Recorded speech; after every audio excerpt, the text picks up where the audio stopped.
बिना देखे तेरी तस्वीर बना सकता हूँ, बिना मिले तेरा हाल बता सकता हूँ। अरे मेरी मोहब्बत में इतनी ताकत है कि तेरे आंख के आंसू अपनी आंख से निकाल सकता हूँ।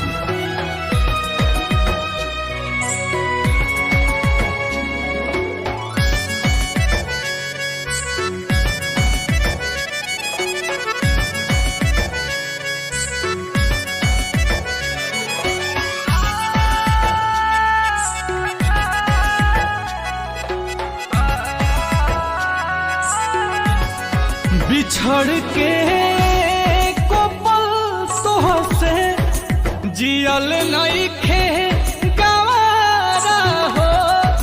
कह कैसे उमर भरला सनम करब गुजारा हो।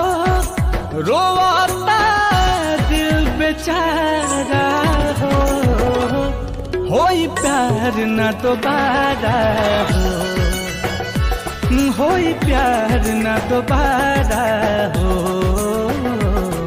होई प्यार न दोबारा हो, होई प्यार न दोबारा हो।